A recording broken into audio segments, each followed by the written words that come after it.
धन्यवाद करना चाहती हूँ आदरणीय मनीष दीक्षित जी का और ब्रजेश पाठक जी का, हिमांशु दुबे जी का। और मैं बस इतनी बात कहना चाहती हूँ कि आज गांधी जी की पुण्यतिथि है। इसी अवसर पर हम सारे पार्टी के लोग यहाँ इकट्ठे हुए थे और हम सभी ने अभी मन की बात सुनी। उसके उपरांत मैं बस इतनी बात बोलना चाहती हूँ कि 5 साल में भारतीय जनता पार्टी की सरकार में एक भी घोटाला नहीं हुआ, 5 साल में एक भी दंगा नहीं हुआ, जबकि टाइम हमारे अनुकूल नहीं था। कोविड की बहुत बड़ी महामारी आई, उसमें भी हम सफल हुए।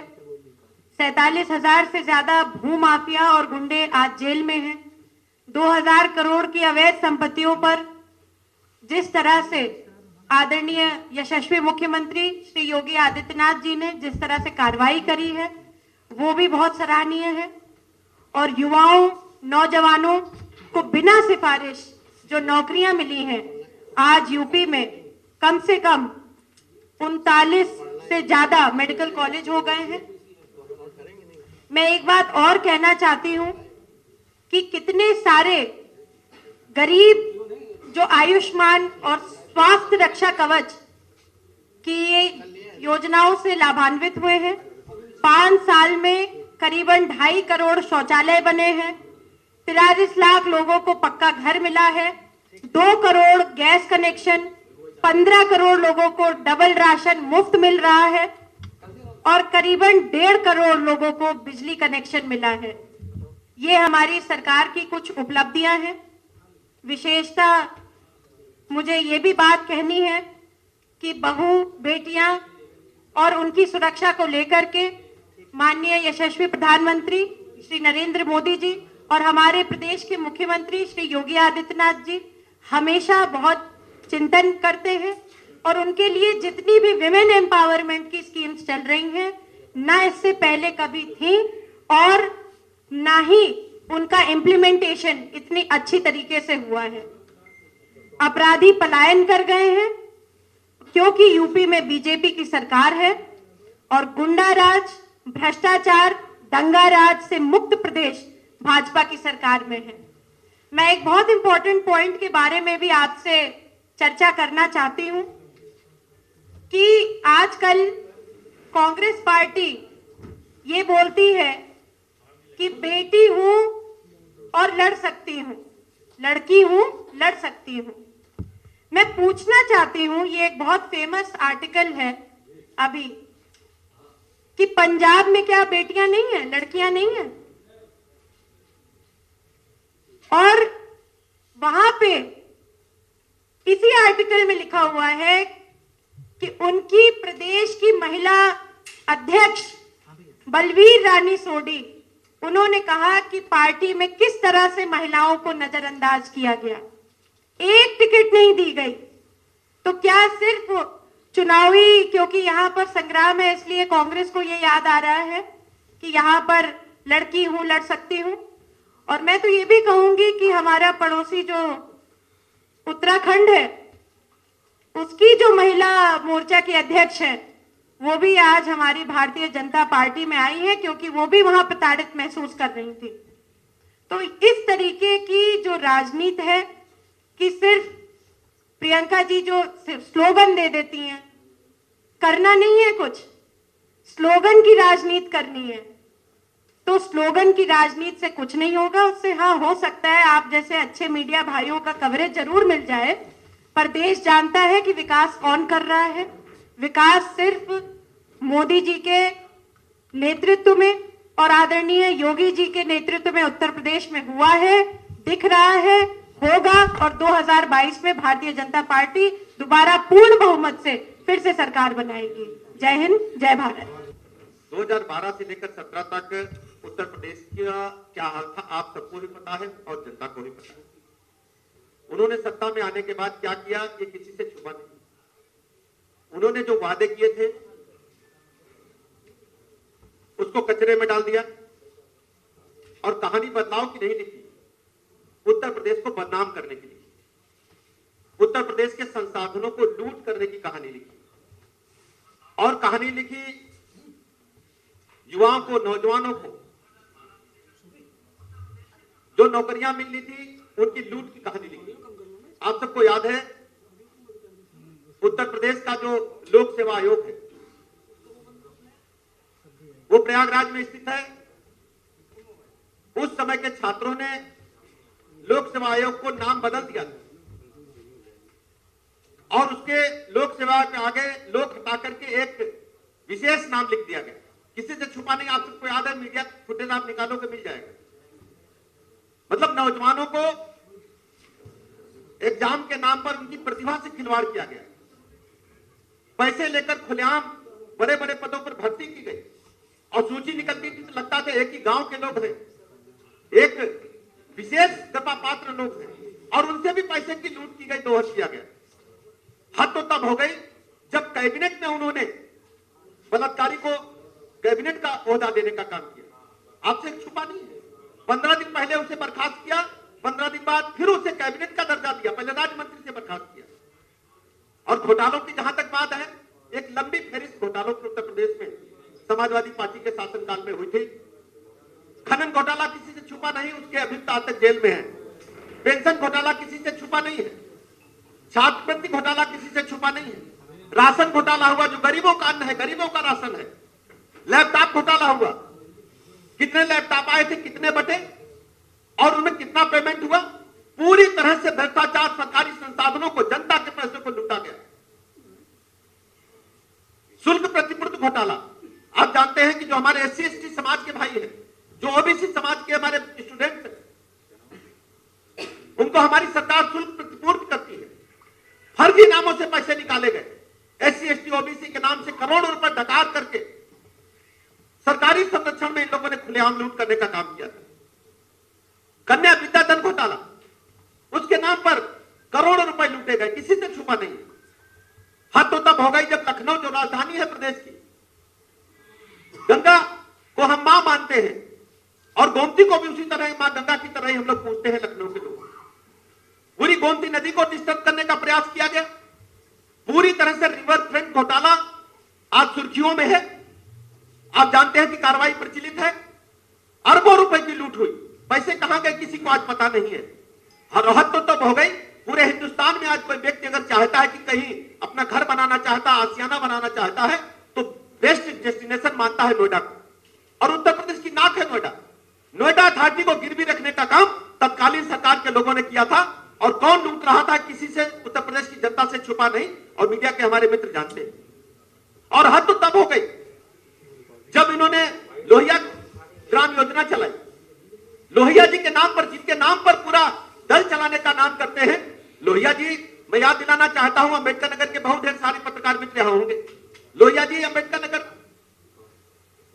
से संबंध रखते थे। एक बार लोहिया जी के आवास पर पंडित जवाहरलाल नेहरू रुकने के लिए गए यात्रा के दौरान, तो उन्होंने सुबह उठकर स्नान करने के बाद कंघा मांगा। लोहिया जी ने कहा कि हम समाजवादी, हमारे पास कंघा नहीं है। और इन समाजवादियों को आप याद करिए, इन समाजवादियों के पास तो टाटा की कोई गाड़ी भी नहीं होगी, मर्सिडीज गाड़ी, एमेट गाड़ी, जिस यात्रा से, रथ यात्रा से यात्रा कर रहे हैं, वो भी मर्सिडीज ने बनाई। आप सबको पता है, किसी से छुपा नहीं। किस समाजवाद की बात करते हैं?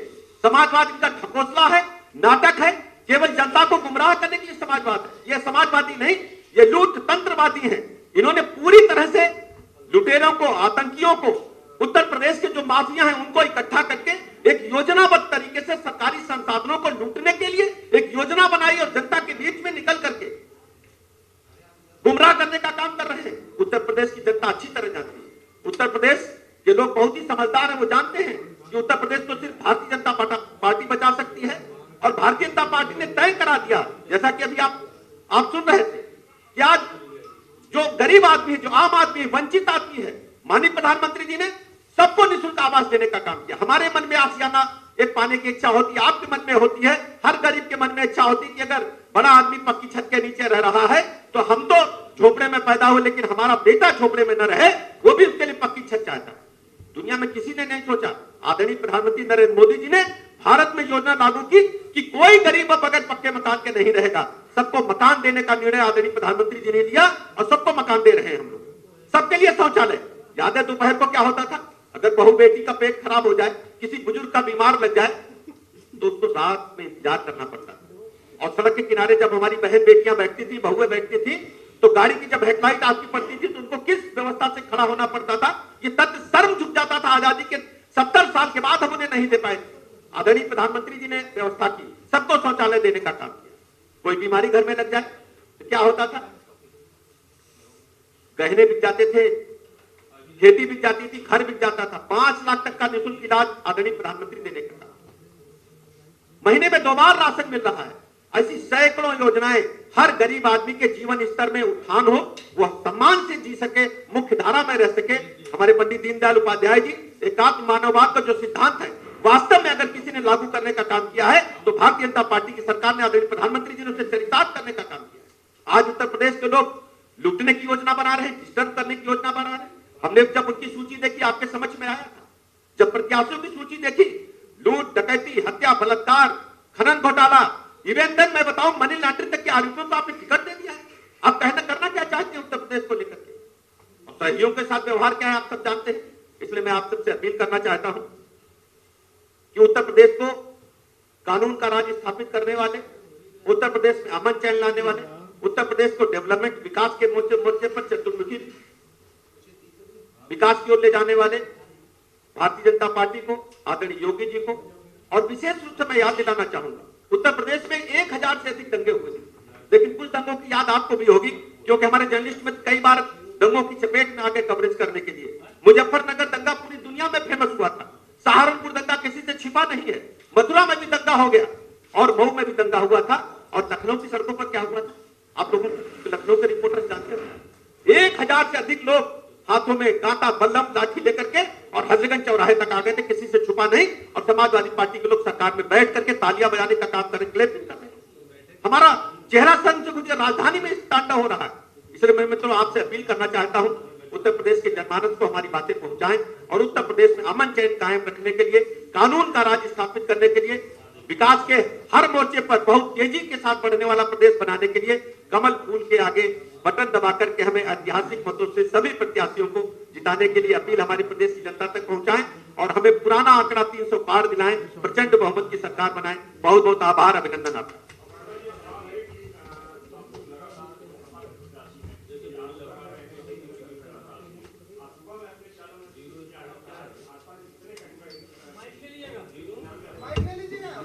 मैं बता देता हूं, जो समाजवादी पार्टी के मुखिया ने कहा और जो मैंने आरोप लगाया, अपराधी कौन होगा ये जनता तय करती है और थाने की हिस्ट्री शीट तय करती है। समाजवादी पार्टी के मुखिया ने जो सूची जारी की है उसमें दर्जनों ऐसे लोग हैं जिनकी हिस्ट्री शीट है, रजिस्टर नंबर 8 पर उनका नाम दर्ज है और उनको पुलिस निगरानी में रखते हैं। हमारे पास जो प्रत्याशी की सूची जिस पर वो कमेंट कर रहे हैं, जो सामाजिक आंदोलनों के दौरान मुकदमे दर्ज होते हैं वो भी भारतीय दंड संहिता के तहत दर्ज होते हैं। जैसे सरकारी काम में बाधा के 332 का मुकदमा, जैसे रैंपेज का मुकदमा, सड़क जाम करने का मुकदमा, ये सब मुकदमे राजनीतिक आंदोलनों के दौरान दर्ज हुए हैं। हमारा कोई भी कार्यकर्ता माफिया की श्रेणी में नहीं आता, ऑर्गेनाइज क्रिमिनल की श्रेणी में नहीं आता, और सामाजिक रूप से सब लोगों का आशीर्वाद, उत्तर प्रदेश जनता का आशीर्वाद हमारे पार्टी के प्रत्याशियों को प्राप्त है।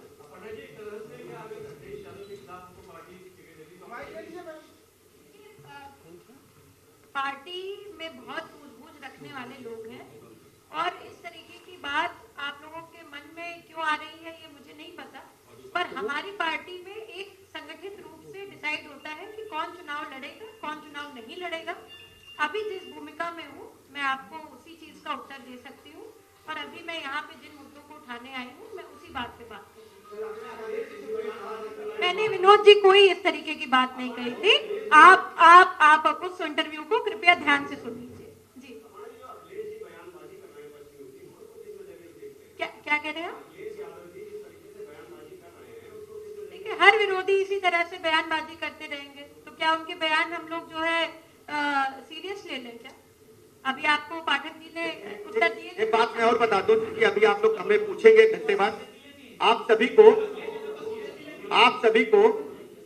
को फिर हमारे पास कुछ पूछने के लिए आना पड़ेगा। तो मेरे पास सूचना आगे, मैं जवाब पहले ही दे रहा हूँ।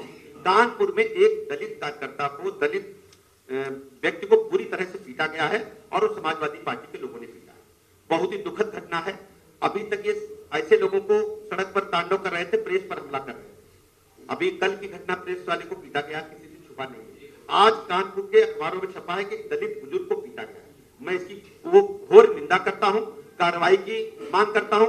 निर्वाचन आयोग से कहता हूं, ऐसे दलित समाज को पीटने वाले को बहिष्कृत करने का काम करें, उनके खिलाफ कड़ी कार्रवाई करें। और मैं भरोसा दिलाता हूं दलित समाज को कि भारतीय जनता पार्टी उनके साथ कंधे से कंधा मिलाकर खड़ी होगी। उनकी सम्मान की रक्षा करने के लिए हम लोग सड़कों पर निकलने से पीछे भी नहीं हटेंगे। और भारतीय जनता पार्टी चुनाव के बाद, क्योंकि अभी हम जाएंगे तो एक नया वितंडा खड़ा होगा, चुनाव के बाद हम दलित के घर जाएंगे, उसका सम्मान करेंगे और जिन लोगों ने पीटा होगा उसके खिलाफ कड़ी से कड़ी कार्रवाई करेंगे।